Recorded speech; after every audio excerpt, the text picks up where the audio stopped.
Hello, everybody, and welcome to the Nutritional Revolution podcast.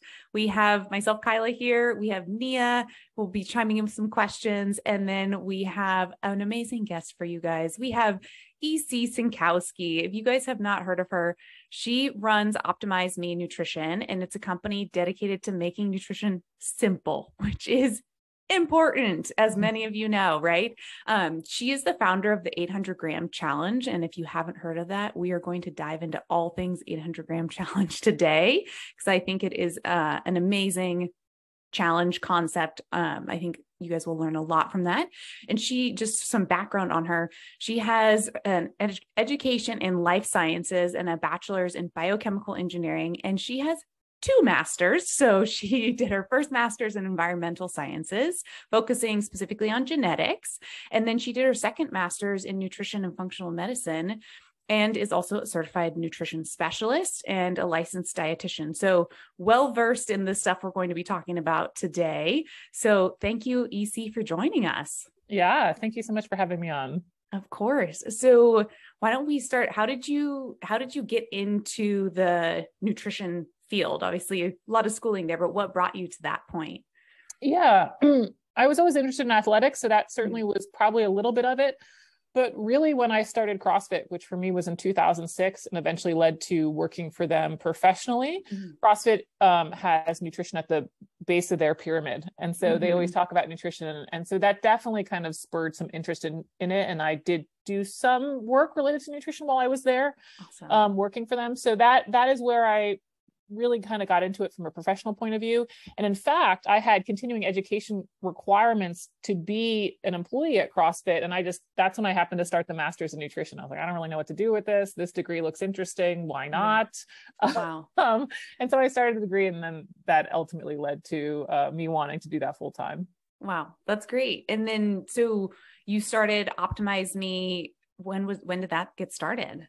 Yeah. So as I was finishing up my degree is when I resigned from CrossFit, just realizing that I wanted to do nutrition full time and wanting a new challenge and change professionally. And so I finished up the degree at end of 2017, and that's what launched my own business 2018. Wow. In full disclosure, I started it with the idea that I was going to do one-on-one nutrition consulting, which is quite common in the space, especially with kind of a functional medicine lens. Yeah. And I think about a month or so into that, I realized I didn't want to do that. Oops. Yeah. But it was just more that it just wasn't my strength.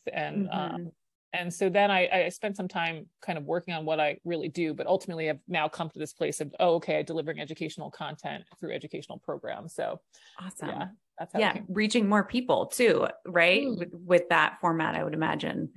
Yeah. And I think what I was realizing when I was doing the one-on-one work, and I don't want to put one-on-one work down. I think there's tremendous value there, and lots of coaches are doing great work there.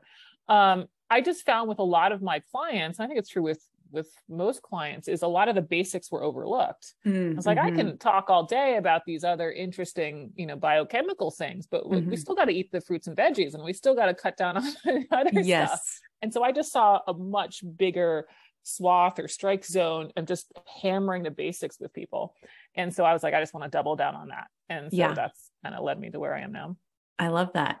And so with OptimizeMe, not one-to-one, but you offer education, you said, to the masses, but also it sounds like, do you do like webinars or in-person seminars for like companies or businesses and stuff like that? Yeah. So I either sell programs to gyms, for example, to run some of my materials or license some of my concepts, but then I also do corporate wellness programs. So that's what I meant with a little bit of the business to business stuff. But then I also do, just individuals signing up to go through. My core product is like a masterclass. It's like a 7-week program where, hey, we got to see how this plays out in the kitchen. Like we can, watch the videos and understand calories, and okay, now let's go see what happens when we actually want to have the rubber meet the road. Right. And see how the habits shake out. Yeah. I think that's great. And you mentioned just understanding the basics. I think that is something that many people, like you're saying, miss. We see that with us. People come to us and they're like, well, what should I be, how much sodium am I losing in my sweat? And it's like, well, wait a minute, wait a minute. So are you even eating enough like protein? Are you, so there's so many other things to kind of like hone in and make sure they're hitting first. So I think that is really important. And so kind of with the business side of things, you mentioned your masterclass, but primary thing that like, I just like think is amazing that you brought out is definitely this 800-gram challenge. Could you tell us what that is, how you came up with that idea? Yeah. Yeah. So the 800-gram challenge is to eat 800 grams by weight of fruits and vegetables each day. It's the fruits and vegetables of your choice, and they can be cooked, canned, frozen, or fresh. And then you continue to eat whatever else you want. So yes, you get in these fruits and veggies, but then yes, you're having protein foods, dark chocolate, wine, whatever else still fits in the diet. Yeah. So it really focuses on kind of setting this healthy daily dose of fruits and veggies, but without fixating on all of these eliminations or restrictions, which also aren't necessary. So I had actually been playing around with the idea of how do you measure quality in the diet for some time? When somebody says they eat clean, what does that really mean? Yeah. And so that was sort of floating around my mind for a while, and I'd been trying some different stuff. And this was as I was finishing my master's, I happened to come across a study that was looking at fruit and vegetable consumption relative to health outcomes. So they were looking at, okay, these people eat this many fruits and vegetables. What happens to them in terms of cancer, cardiovascular disease, stroke, and just all-cause mortality? And no surprise, the risk of all of them went down at 800 grams.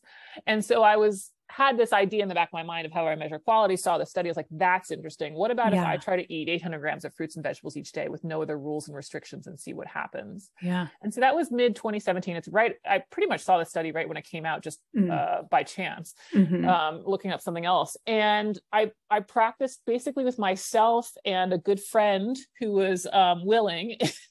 Awesome. That's always good to have those.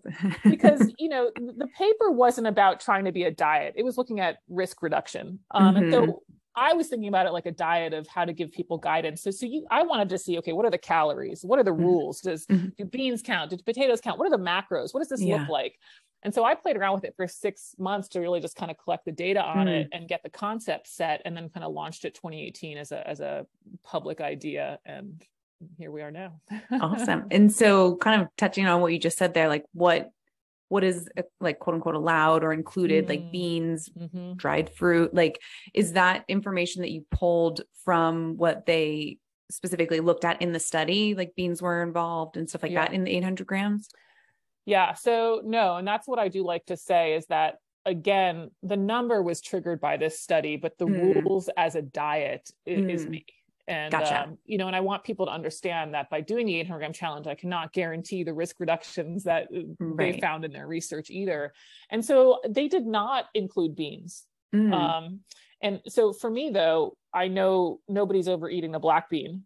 So, and I know that they're healthy. So it was one of those things of like, I'm including beans. You know what I mean? I actually don't even know if they included corn. I think they included potatoes, but I did remember going back and looking at their specifics. And then it was like, for me, okay, what are people really overeating? We're overeating the processed carbs and fat. We're not overeating the black bean. We're not overeating the sweet potato. All of that stuff is now included. Even things like olives and avocado, people are surprised to learn count, and it certainly does. Now, you did mention dried fruit. Anything dried does not count. Okay. The magic of the 800-gram challenge is you are filling up largely on water. Largely on water. So you feel full of these items, but haven't eaten any calories. Now, I don't want to scare people away from dried fruit. It's fine enough. But if anybody has had those delicious dried mangoes, you could go through, what would be the equivalent of 17 mangoes in the dried form. And you've eaten way more than you would in the fresh form. And so nothing dried counts for the 800-gram challenge. Okay. And do nuts and seeds, are those included at all? They are also not included. And I would kind of want to tie in grains there as well. I don't want people to think I don't think nuts and seeds are healthy. I also think whole grains are healthy. They can be part of a healthy diet. It's just that the 800-gram number is considered a baseline, but from which you can also exceed. There is no quote limit. And when you put something out there in public, you want to kind of have it be fail safe. And if I just said eat limitless grains and nuts, I'd have people eating like, peanut butter sandwiches in the name of 800-gram challenge. And that's not what I wanted, not what I wanted at all. So the fruit and vegetable category allowed me to kind of have this limitless structure to it, because again, people just aren't going to be overeating those and not getting calories too high. Yeah. I have to say, I mean, having you on the podcast, I of course had to like test and see what was my amount by weight, just kind of to get a baseline. And I was shy. I think I was coming in around 600 something grams. Sure. And so it does get your wheels spinning of like, what do I want to eat more of? Or do I want to add a veggie, like more veggies at breakfast, or like, where will that fit in? And I think I think that's really helpful. And kind of like what you're saying is like, I think Kelly said it, like, can you eat 800 grams worth of banana? And right. likely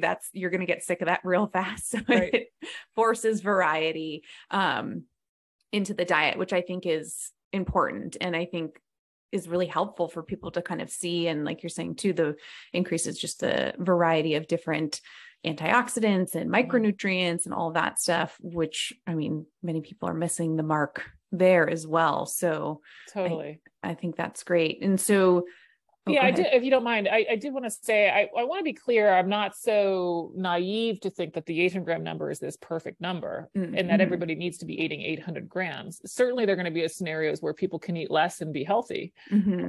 I just think as a initial step in the diet for people to do something that is, simple, which is what everybody wants, it is a good enough number because it's enough of a volume that, kind of like you said, you kind of have to think about it, but it is also doable.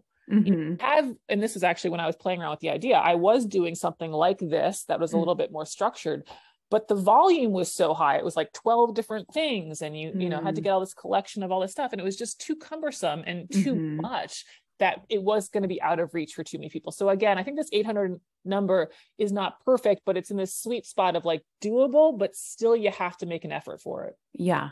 Yeah. I think that's great. And kind of with the 800 gram challenge too, talking about including, it's about not excluding stuff. And I think that's an important piece of the diet too, because I think people can get kind of stuck in that restriction mindset, which leads them to then go the opposite direction. Right. So, totally. Encouraging people to include things. And like you're saying, you can eat the wine or drink the wine and eat the chocolate and, I think that's helpful for people to hear.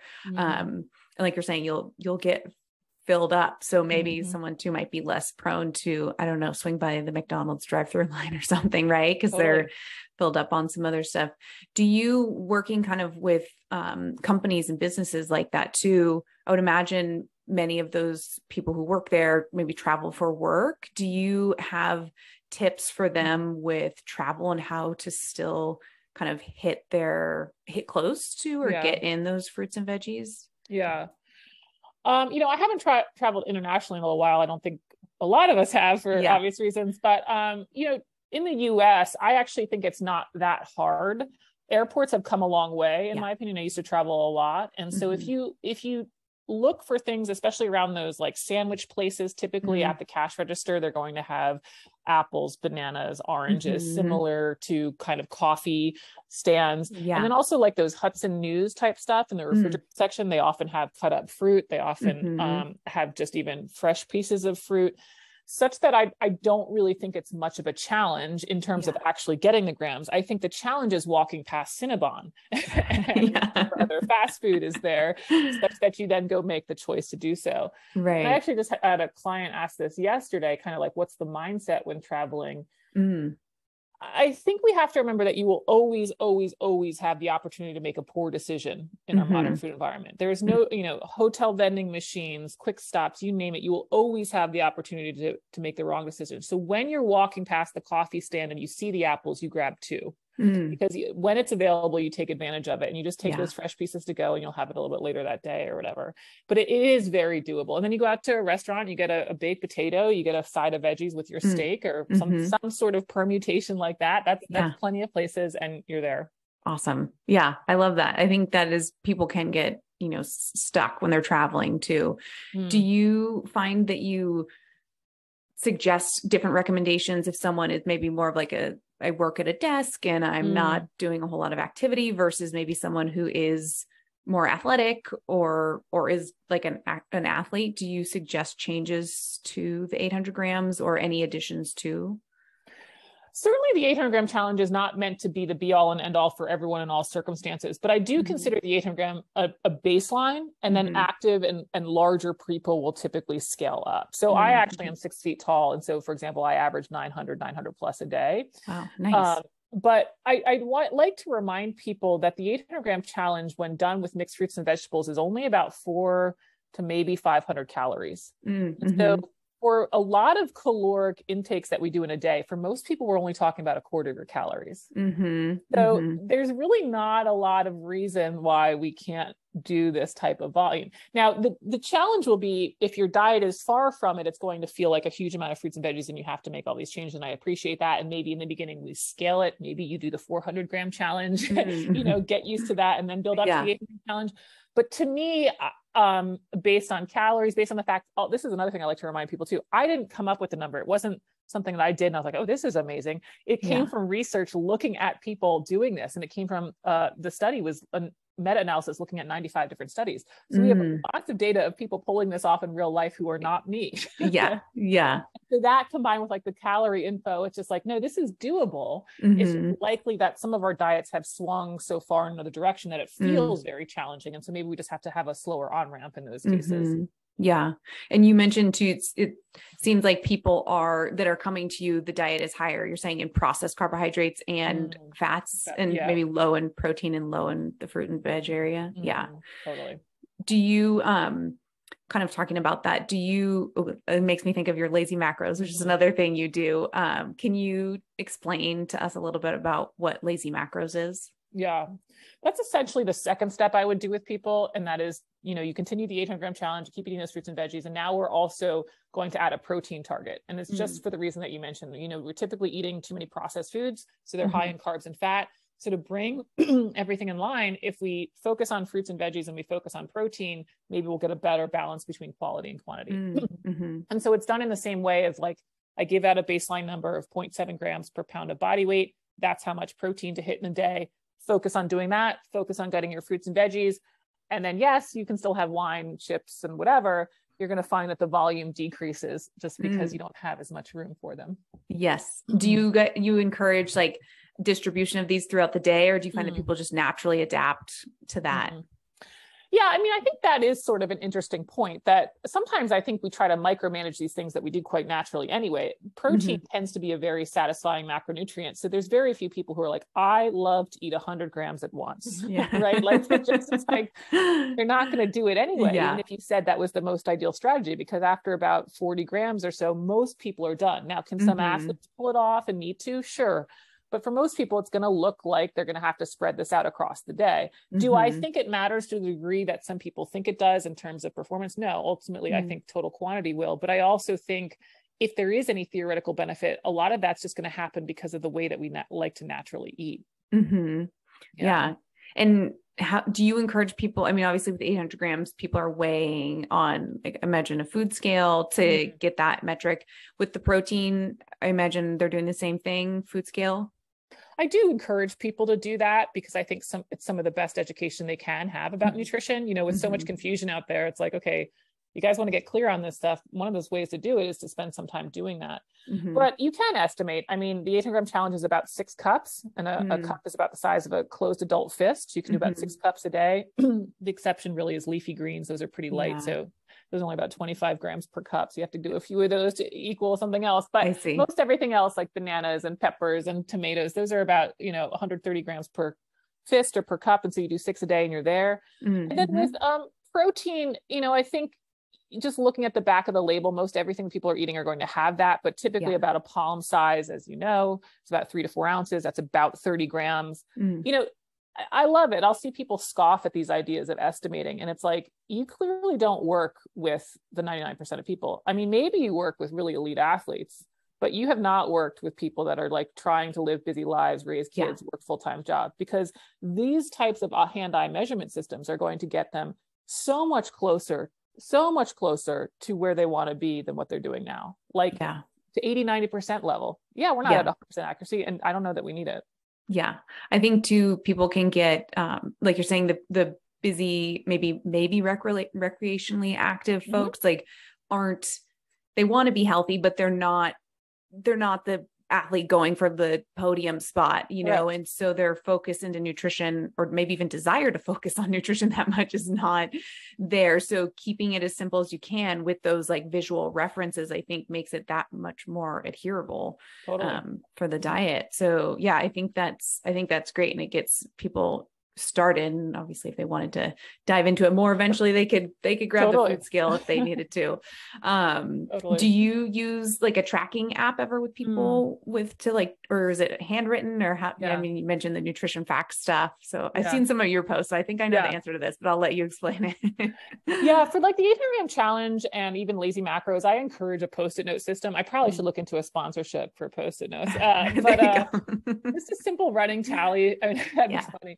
Simple running tally through the day. You know, I think apps are fine enough so long as people want to do them, but logging is burdensome. I mean, a lot of people don't want to log. I just think that a Post-it note system is fine enough. No one's going back to last 3 weeks and data mining to figure out, you know, what they ate. You know, it's just like, we don't need record that I ate 300 grams of cucumber last Wednesday. Like it's just move on. So really simple structure. Maybe it's notes on your phone, Post-it notes, fine enough. Now, my master class is a way more in-depth kind of course. And I do think if you're not getting success with some of these simple tips that we all hear about, if you're not seeing success with the 800-gram challenge and lazy macros, it's time to get more exacting. Well, we are going to do some tracking there and really dig in and figure out what's going on. And I don't really have any allegiance to any app. I do like MyFitnessPal for the functions. I do like Chronometer for the functions, but I just kind of see them as tools, not necessarily like you have to use this one. Yeah. And I'll say too, for our listeners, like you have a great explanation too of the 800-gram challenge that's free for people to read on your website. And there's visuals on there too of like what a plate should look like and all of that stuff, which I think are really helpful probably for people to get. And also follow her on Instagram, listen to her podcast. Like you have great informational content that's simple. And I think I was listening to one of your podcasts and you mentioned something with regards to habit. And you said something like, what do I have to do? Just keep it out of sight, out of mind. And so it made me think of course, the Atomic Habits book, which I'm sure you've read. But he talked about that in the book, right? Is like with the example of the guy putting his TV inside the closet. So he was using it less. So, but it is, I mean, that works for some people, right? And, you know, not leaving a bowl of, I don't know, or cereal out on the counter and putting a bowl of fruit instead, can be as simple as kind of choosing a different thing at the right time. Or this, like you're saying, the Cinnabon in the airport, you know, if you're walking by these things regularly or down the street, it's harder for many people to just kind of keep cruising or, you know, walk to, I don't know, the green store and get the next best thing. So let's see, kind of on podcast topic stuff. I think your podcast is great. And you have great, like simple information in there for people to do. Do you, how long have you been doing your podcast? What's your podcast called? Where can people find that? Well, thank you. It's called The Consistency Project. I think we're about 2 years in, now weekly. So that's good. And, it's available on kind of major stuff. And that was sort of the impetus. It was like, I want these to be these episodes that people can really just not spend their entire day listening to. Again, wonderful work being done by people who do want to do 3-hour podcasts, not putting it down, but just trying to give people a sense of the science enough such that they understand why my recommendations are so simple. You know, I think sometimes people are like, I don't know if this woman actually understands the science because all she says is eat fruits and vegetables, right? Oh, like, shoot. Yeah. I don't know if I mean that quite literally, but you know what I mean? Like, it's like, gosh, she just says all this really simple stuff. Doesn't she know about this research and this research? Or this person says this, why are you telling me still just to worry about fruits and vegetables? So that was sort of the lens at which I wanted to come at. It's like, we have a lot of complicated research and there is a lot of complicated stuff going on, but at the end of the day, that doesn't often change the application for most people. So that's what I try to do with the episodes generally. Yeah. Well, and I think the place you're coming from too, I mean, it makes a lot of sense to me. I mean, like you're saying, if you're reaching kind of the masses and these people who are busy and working and maybe again, nutrition isn't, they want to be healthy, but nutrition is not the number one goal. You know, I think giving them information to apply in a simple, doable way is making that change is better than, I don't know, educating them on XYZ study that I don't even know, you know, so, and making it usable and a way for them to understand. I think simplifying the research, many times people can get lost in a lot of stuff and, or it becomes more confusing for people, you know, and you hear one thing about one thing and then the opposite thing the next week. And yeah, so I think just simplifying it. And I think many times people do just like miss the mark of trying to focus on these nitty gritty little things, as opposed to, like you're saying, kind of starting from the basics. And what if we can hit our fruits and veggies, and then, you know, once we nail that, like you're saying, step it up and do the protein, and those things will make a big difference. I think that's great. I love that. I think it's wonderful. So we talked about podcasts, we talked about 800-gram challenge and lazy macros.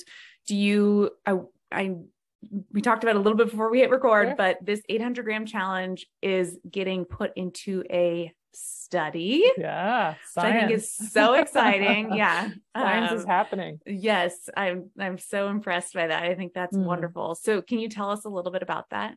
Yeah. So I forget exactly how it got started, but basically I made a connection. She was part of one of my communities for some time, a professor at University of North Texas. And she just sort of said, hey, do you want to do some clinical research with this thing? And I said, cool. Yes, I do. Yeah. Amazing. I have people that are willing to help me make this legit and get some test subjects. So yes, yeah. I'm interested. So we just started an initial study. It's pretty small. And we're just doing basic kind of weight, health parameters to kind of make sure that we have the logistics down. Obviously we had to go through all of the research review board and stuff like that, just to get our protocols down, stuff like that. And that will probably be wrapping up. It's like an 8-week trial in another 4 weeks or so. But our other goal, which we hope to start in the new year, is to work with some special populations, and specifically multiple sclerosis. She works with that from the physio side, from the exercise phys side. And so we're looking to have this maybe be as a nutrition avenue for them. And so that really interests me as well. So excited. I mean, obviously super early stages right now, again, small studies. It's what we can do. I don't care. I still think it's great. Let's do it. And so just getting started there. Awesome. With the study, are you breaking them up into two groups, or how is that looking? Yeah, it's essentially 2 groups. Of course, the control though is they're a waitlist control. So basically they don't get the intervention for the length of time that we're running other people through the 800-gram challenge. So theoretically, we believe, right, the beginning and the end of that period, they should look the same because they didn't get an intervention. And then at the end, they'll still get access to the materials of like, hey, this is what you just missed, and now you can go do it yourself. But they're a control in the sense of they just wait around for 8 weeks and don't have an intervention. So I see. That's how we're running it. Which I think is a great way to do it, because it's like, they don't get an intervention, and it's a great way to measure against people who did. And we're also looking at things like adherence. And I think we're doing some other I forget if we're doing like productivity and stuff like that. It's best we can measure it. I mean, some of these things there's no perfect measurements, but just getting our feet wet there. Yeah. And are you doing, imagine, lab work as well? For this one, I think we just did blood pressure. I don't think we did any blood draws. Just like body composition, weight, I think blood pressure, and I don't think we're doing any lab markers like fasting. I think I forget if we ended up including that one or not. To be perfectly honest, I wanted it to be not run by me. In the sense of like, A, what do you guys need and what do you guys have the resources for? But B, like, I don't really want to be controlling all of this. Like, if you guys want to see what is a good health outcome, I kind of want you to do this. And then I'm just there to provide the 800 challenge so that it's all done in their way and what they have best resources for. So awesome. So are the participants, I'm not totally sure. Are the participants taking your masterclass and stuff as part of the study? They're basically getting what I do for the corporate wellness 800-gram challenge programs. Yeah. That's great. And so it's like it's kind of through an app, and they score themselves on a couple different things, but they also get kind of some daily education, and they get a way to check in with me. And so I'm there from like the nutrition piece of just to serve as like, this is the program and this is how to do it. But it's very much just the 800-gram challenge. Like, we're not having them figure out like macros or calories and stuff like that. So it's just to sort of see, how does it go again from an adherence point of view? And do we get any kind of basic health changes? Yeah, that's great. I'm excited for that. I think that'll be really neat. And so you said the study's tying up, but then I would imagine you have to process all the results and all that stuff. So probably a little bit before you hear how it all goes. Totally. That's exciting. And it's, sorry to cut you off there. It's a little bit tough too. Like, yes, the 800-gram challenge can drive weight loss, but it's also a diet that doesn't control for all calories. Mm-hmm. So there might be great adherence, but there might not be that much change in weight, just because if somebody does an 800-gram challenge, then continues to have the other snacks or ice cream all night, and the fruits and veggies don't push out these other items, we might not see anything. So I'm also not that discouraged if it ends up showing that like some people's weight improve and some people's don't, like most diets, because until you control for all those calories, that's kind of the deal, is we don't know that they're going to get weight loss. So I'm also not expecting that everybody's just going to have this massive change either. We'll see. Yeah. I would imagine though, people have, from even like a mood and energy perspective, if you're getting that much more fiber in to help stabilize blood sugar, and again, maybe eating a little bit less, maybe processed sugars and things like that, I would imagine people are probably going to end up too with like noticing that they feel better during the day. It's funny you mentioned that. So, I used to work for CrossFit. So a lot of my early traction with the 800-gram challenge was actually CrossFitters and CrossFit gyms. And now at this point, over 1,000 gyms have run the challenge. But most of the common response in the beginning were people talking about more energy in workouts, recovering better just because of all of the micronutrients and the antioxidants, anti-inflammatories. And so I was chatting with some of the participants on our check-in call for the clinical research. And I was just sort of saying, how's it going? How are you feeling? And some of them have mentioned, oh, I feel like I have more energy to go work out more. And I feel like, I have more energy through the day. And I'm like, that's interesting, because that is kind of the most common response I hear from it. Weight loss does happen for people, but there certainly is this sort of energy recovery thing, which is pretty cool about it too.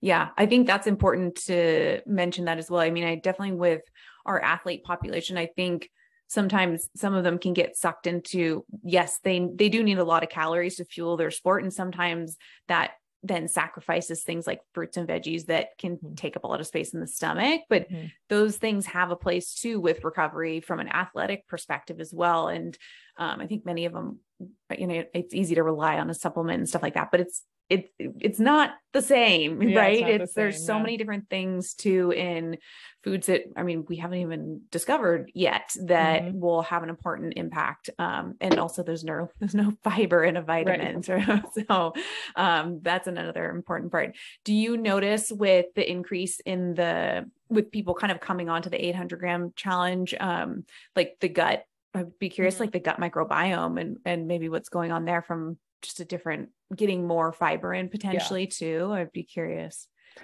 Yeah, it's again, kind of goes both ways, as most things do. A lot of people do feel better from a GI perspective because of the more fiber. Then I would say the most common negative response to the 800-gram challenge is some people will talk about bloating. And as you know, IBS is the most common diagnosed gastrointestinal disorder. And so sometimes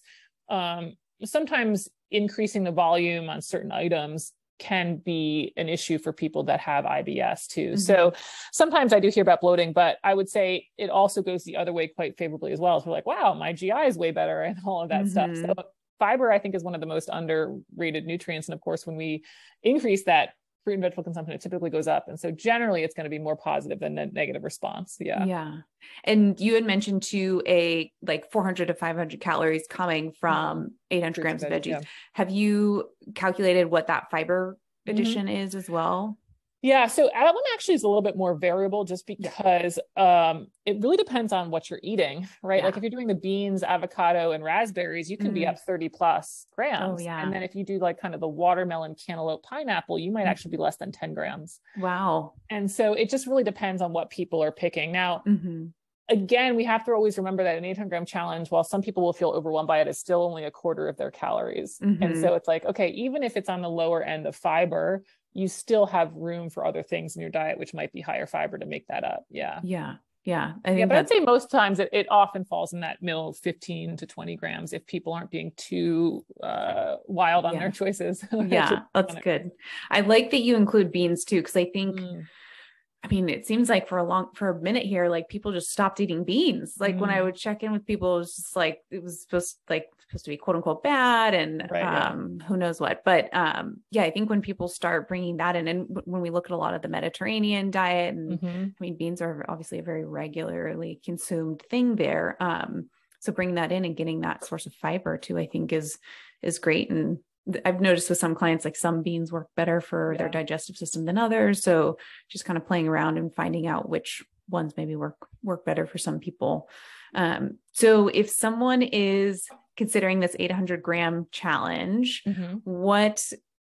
where would you direct them? What would be kind of the first step for that person to do? I mean, obviously masterclass probably. Yeah, or just check out my website, OptimizeMe Nutrition.com/800G, or you'll find it when you go to OptimizeMeNutrition.com. But I think one of the things with nutrition is like people kind of want this perfect plan. They're like, tell me all of the things. And I'm like, no, go do the thing and then we'll figure it out. Yeah. So it's like, just start. I don't know, Yeah. just start. Like grab the banana at breakfast or whatever Yeah. you like. You know, that's the other thing. Is people are like, well, which ones? Well, which ones do you like? You know, just start. And maybe you'll find that you're at 400 grams. Okay, well, that's better than yesterday. Like, this nutrition thing takes a while, so just get started. You know, people also ask me for like meal plans and recipes, and it's like, I'm not giving you a stack of meal plans. There's no chance this is going to stick as a habit. Like, what is your breakfast? And they'll tell me, it's like, okay, what fruit or vegetable do you want to add to that? And they're like, strawberries. Do it. You know, like, exactly. That's your meal plan. You know, so I just really like people to go do, because that's where the learning is. We're never going to start it perfect. So check out the website, check out the do's and the don'ts, and then just see what happens. Just see what happens. Get better energy, all that, better digestion, all that good stuff.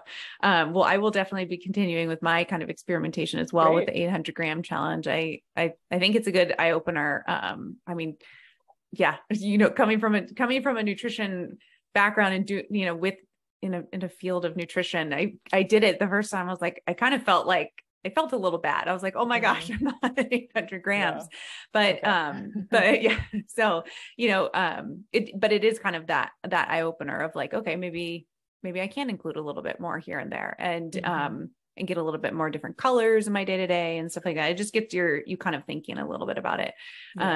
And then let's see, one last question out of curiosity for you.